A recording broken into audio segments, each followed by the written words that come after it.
Hello friends, নমস্কার। দেখুন, এটা হলো মূলো শাক ভাজা। একদম পুরো সবুজ সতেজ ভাব রেখে খুব সুন্দর নিরামিষ মূলো শাক ভাজা, বাদাম দেওয়া। আর এটা হচ্ছে ভাজা ভাজা আলুর পোস্ত। দেখুন কত সুন্দর ভাজা ভাজা আলুর পোস্ত। নিরামিষ দুটোই রান্না, খুব সুন্দর টেস্টি।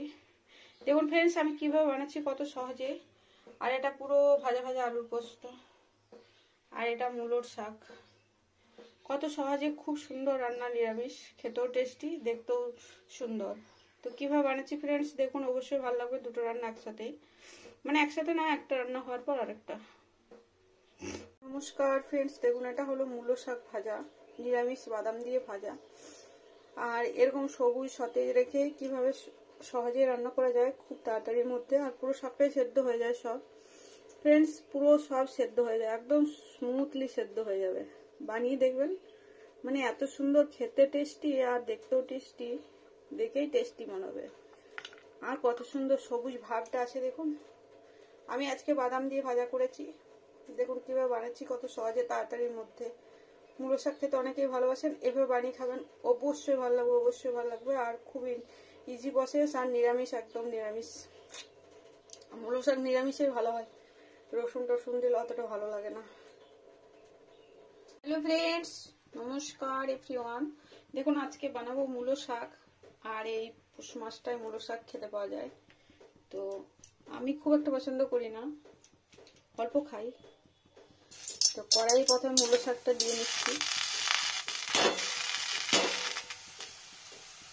মূলো শাকটা ওই যে একটা খুব সুন্দর চিবালে পুরো শব্দ হয় না, তো ওটার জন্য অনেকেই পছন্দ। মূলো শাক খাওয়া ভালো, উপকার আছে, ওই জন্য আমি একটু খাই।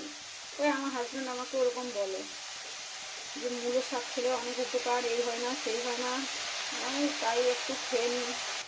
দেখুন ফ্রেন্ডস, এগুলো সেই লাল মূলো যেটা হয়, বড় বড় মূলোটা, এই লাল মূলোটার শাক। এই দেখুন এরকম লাল মূলোটার শাক। তো বানানোটা কত ইজি, খুব সহজেই হয়ে যায়। দাঁড়ান কড়াইটা সোজা করি।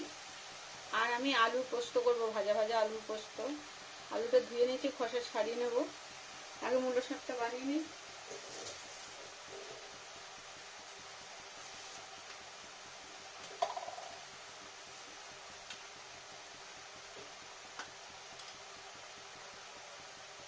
এখানে দিয়ে নিচ্ছি কিছুটা চিনি শুরুতেই।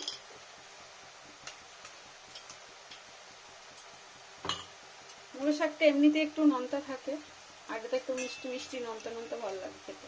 আর তাড়াতাড়ি রান্নাটা হয়ে যায়, সেদ্ধ হয় ভালো, আর সবুজ ভাবটা থাকে সুন্দর।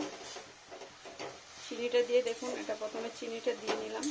শাকটা বিশেষ চেঞ্জ হবে না, সবুজেই থাকবে, ঢাকা দিলেই সাদা হয়ে যাবে মূলো শাক। তো ওই জন্য কি এই চিনির গাঢ় রসটা একটু যে বেরোলো, ওটাতেই সেদ্ধ হয়ে যাবে। মিশিয়ে দিলাম ভালো করে, শাকটাকে ভালো করে মিশিয়ে দিই চিনিটাকে, মানে সব জায়গাটাতে যাতে সব শাকটার মধ্যে মিশে যায় চিনিটা। দেখুন এটা শাকটা সাদা থাকবে, সাদা হবে না, সবুজ থাকবে। আমি এই ফাঁকে আলুগুলো ছুলে নিই, একটু স্লো টেম্পারেচার করে দিই এখন, তাহলে ভালোভাবে ঢিমি আছে পুরো সেদ্ধ হয়ে যাবে। অনেক স্লো করে দিই, ঢাকা দেব। একবার উল্টো করে দিই, জলটা টেনে এসছে,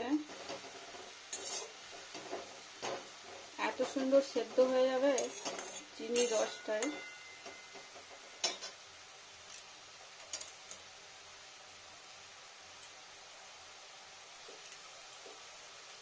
এখানে দিয়ে নেবো লবণ।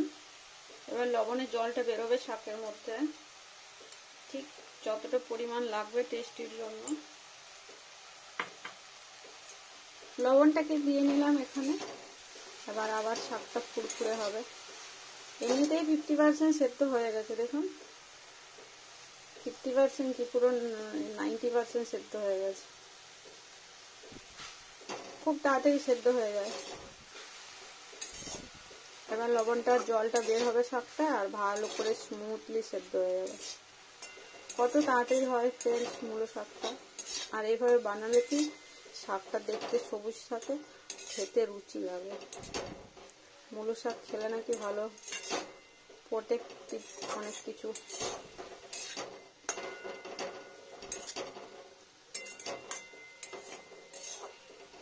প্রোটেক্ট করে নাকি অনেক শরীরকে, অনেক কিছু। আমার তো ফ্রেন্ডস হাই প্রেশার আছে, আমি হাই প্রেশারের জন্য শাক খেতেই হয়। আমি রেগুলার বেসিসে শাকটা খাই। শাক, বেগুন, কিছু কিছু ভেজ আছে যেগুলো আমি রেগুলার খাই। দেখুন সেদ্ধ কত সুন্দর হচ্ছে। দেখুন আমি এই ফাঁকে আলুটা খুলে, খোসাটা খুলে আলুটা কেটে নিচ্ছি, যে পোস্ত বানাবো। ভাজা ভাজা আলুর পোস্ত, বড়ির আলু পোস্ত করতাম, কিন্তু বড়ির আলু পোস্তটা ভালো লাগে না, শুধু পোস্তটাই খেতে বেশি পছন্দ লাগে। নিরামিষ বানাবো যেহেতু আজকে, ওই জন্য উল্টো করি আরেকবার। লবণের জলটাই ভালো হয়ে সেদ্ধ হয়ে যায়, স্লো টেম্পারেচারেই ভালো হয়। যেমন ফ্রেন্ডস জল পুরো শুকিয়ে গেছে, এবার শাকটাকে ঢেলে নেবো। শাকটা ফুরফুরে হয়ে গেছে কত সুন্দর। আবার শাকটাকে ঢেলে নেবো। দাঁড়ান, সারাশি খুঁজছি। শাকটাকে ঢেলে নিই, একটা থালার মধ্যে ঢেলে নিই শাকটাকে।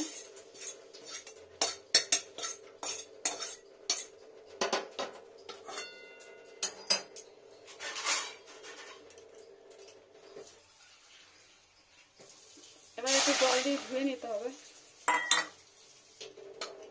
দেখুন ফ্রেন্ডস, এটা নিরামিষ, আর মূলো শাকে রসুন টসুন দেয় না, আর সর্ষে ফোড়ন দেয়, শুকনো লঙ্কা সর্ষে ফোড়ন দেয়। তো আমি, আমার নিয়ম নেই আজকে, আমি দেব না।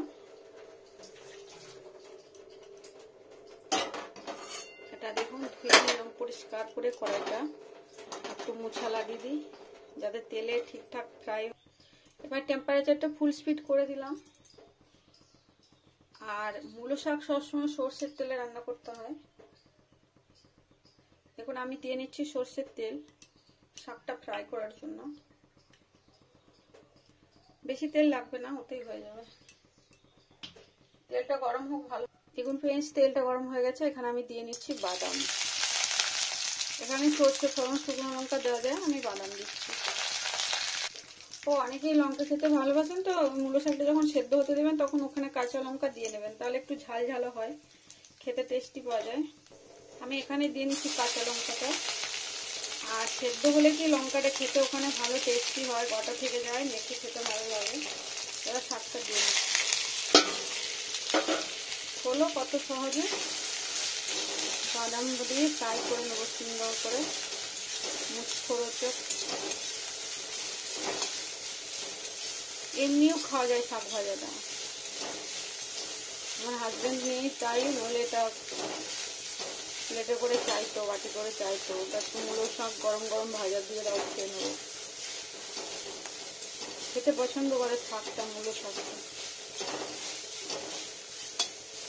অন্য শাক চায় না, এটা চায়। এটা গরমে খাওয়ার একটা আলাদা টেস্টই থাকে ফ্রেন্ডস, অবশ্যই।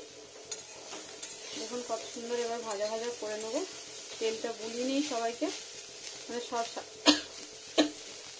দেখুন কত সুন্দর ভাজা ভাজা হয়ে গেল। একটু এক পিঠে থেকে যাক, এক পিঠ হয়ে গেলেই নামিয়ে নেবো।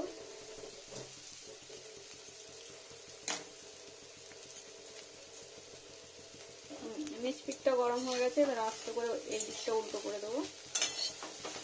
খুব সুন্দর ফ্রাই হয়ে গেল, শুকনো শুকনো ভাজা শাক ভাজা।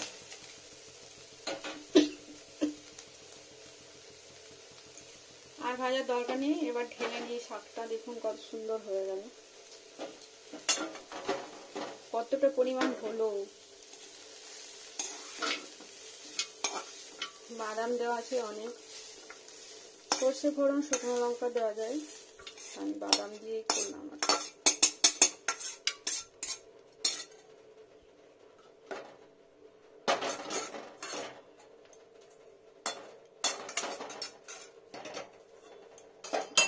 দেখুন কত সুন্দর হয়ে গেল, সবুজ সুন্দর দেখতে। আর মূলো শাক ভাজা গরম গরম। আরে ঠান্ডা হলো, সরি লঙ্কাটা লাগলো। ঠান্ডা হলেও ভালো লাগে, গরম ভাত, ভাত গরম হলেই হলো। দেখুন কত সুন্দর হয়ে গেছে মূলো ভাজা। ডাঁটিটাও আমি দিয়েছি, ডাঁটিটাতে সুন্দর একটু চিবানোর জন্য সুন্দর, এটা একটা চিবালো একটা সুন্দর লাগে চিবোতে। এটা হলো আলুর পোস্ত, পুরো ভাজা ভাজা নিরামিষ আলুর পোস্ত। তো দেখুন কত সুন্দর হয়েছে দেখতে, এটা খেতেও খুব টেস্টি। তো কিভাবে বানাচ্ছি দেখুন, অবশ্যই ভালো লাগবে।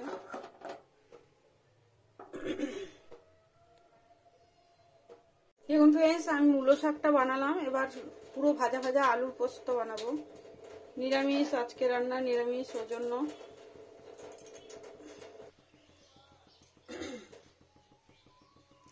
নিরামিষ আলু পোস্ত বানানোর জন্য প্রথমে আমি দিয়ে নিচ্ছি সর্ষের তেল।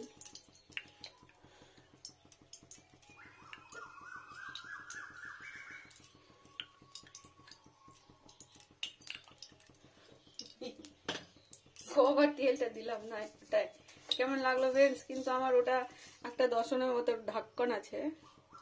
স্যারেলেকের সেই আগে ছোটবেলায় স্যারেলেক খেয়েছে, সেই স্যারেলেকের 5 ফোড়ন দিয়ে নিলাম। স্যারেলেকের প্যাকেটে ওই কৌটো ইয়েগুলো আসতো, চামচগুলো প্লাস্টিকের। খড়ে গেছে, আলুটা দিয়ে নিচ্ছি। নাড়া দিই, মূলো শাক লেগে রয়ে গেছে। এটা পুরো ভাজা ভাজা করবো ফ্রেন্ডস। আর একটা কথা বলি, আমরা পোস্ততে কাঁচা তেল খাই না, আর মিষ্টি একদম খাই না। পোস্ত মানে পোস্ত, আজকে পুরো ভাজা ভাজা করব। আলুটা এখানেই সেদ্ধ হবে। এখন তেলটা টানার জন্য একটু স্লো টেম্পারেচার করে দিই। আলুটা ভালো করে ফ্রাই হোক, ধিমি আঁচে করলে আলুটা ভালো ভাজা যাবে।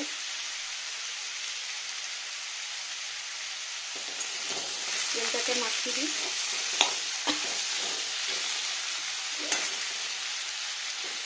আমরা যে কোনো পোস্ত জলে সেদ্ধ করি, যে কোনো আলুটা, তখনও কিন্তু চিনি ব্যবহার করি না, আর লাস্টে কাঁচা তেল দিই না, একদম গন্ধটা শুদ্ধ হয় না।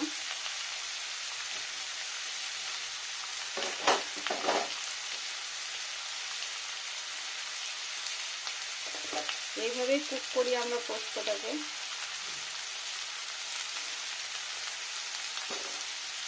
যে যেভাবে পছন্দ করে খাবার, তো আমাদের ফ্যামিলিতে এটাই পছন্দ। মানে পোস্তর মধ্যে কাঁচা সর্ষের তেল পেলে ব্যাস, গন্ধ পেলে আর নয়, পোস্ত খাবে না। আর যদি মিষ্টি থাকে, যে পোস্ত আলু পোস্ত যদি মিষ্টি লাগে তাহলেও মুশকিল আছে। নুন ঝাল পোস্ত, এটাই পছন্দ। দেখুন ফ্রেন্ডস, এখানে চেরা কাঁচা লঙ্কা আমি তেলে দিই না, খুব ঝাঁঝ লাগে, মাছে ঢুকে যায়, ওই জন্য। এখানে দিলেও ভাজা ভাজা হয়ে যাবে।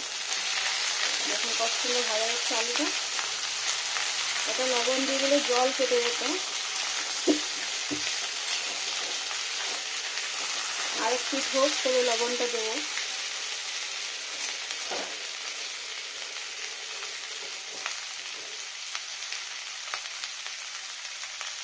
এখানে নিয়েছি পোস্ত।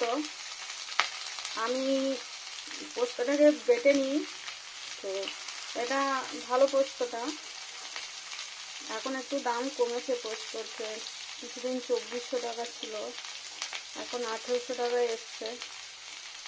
দুরকম পোস্ত পাওয়া যায়, একটা একটু বেশি দাম থাকে, যেটা 2400, ওটা এখন 1800 হয়েছে। আর যেটা ডাউনে থাকে সেটা 1600। এটা এখন রেট চলছে। তো আমাদের এখানে এরকম পোস্তটা পিষে নিই, বক বক না করে। আলুটা উল্টো করে দিই ভাজা ভাজা।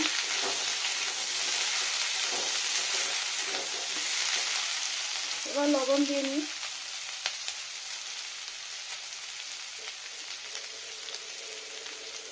দেখুন ফ্রেন্ডস, এখানে দিয়ে নিচ্ছি লবণ, থেকে পুরো লবণটা যাতে টেস্টি হয়। পোস্ততে লবণটা ঠিক মতো না হলে ভালো লাগে না। নিরামিষ পোস্ত।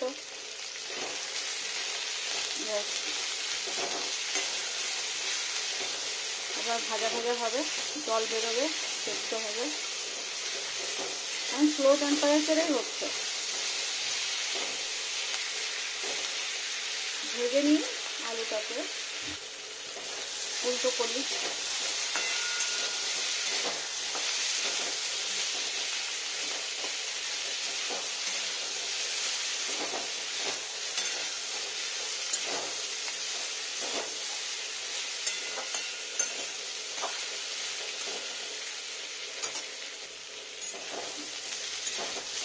ফ্রেন্ডস লবণ জলটা বেরিয়ে গেছে। এখানে আমি একবার ঢেকে নেব পুরো সেদ্ধ হওয়ার জন্য। আমি ঢাকাটা খুলে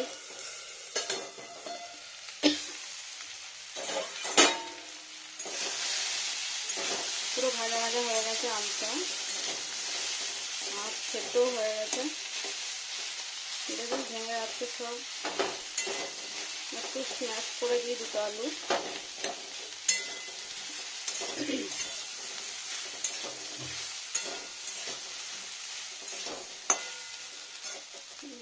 এবার বেটে রাখা পোস্তটা দিয়ে নেবো।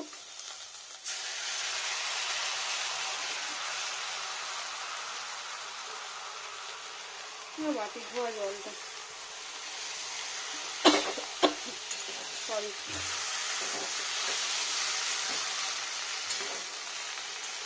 দেখুন ফ্রেন্ডস পোস্তটা দিয়ে নাড়া দিয়ে নিই। এখানটা অনেকে কাঁচা তেলটা দেয়, আমরা দিই না।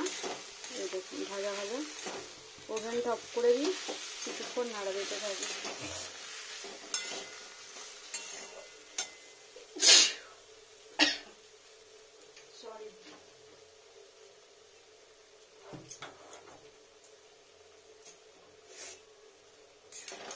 হয়ে গেল গরম গরম আলুর পোস্ত। দেখুন ফ্রেন্ডস ঢেলে নিই, পোস্তটাকে ঢেলে নিই।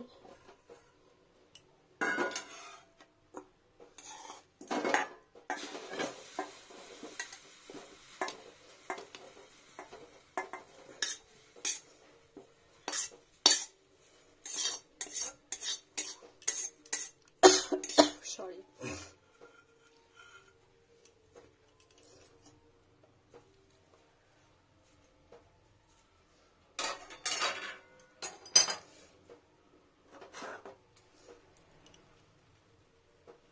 দেখুন হয়ে গেল পোস্ত। গরম গরম পোস্ত, কি সুন্দর, কত সুন্দর হয়ে গেল ভাজা ভাজা গরম গরম পোস্ত আর মূলো শাক ভাজা। কত সুন্দর সবুজ দুটোই, দেখুন মূলো শাক ভাজা আর পোস্ত।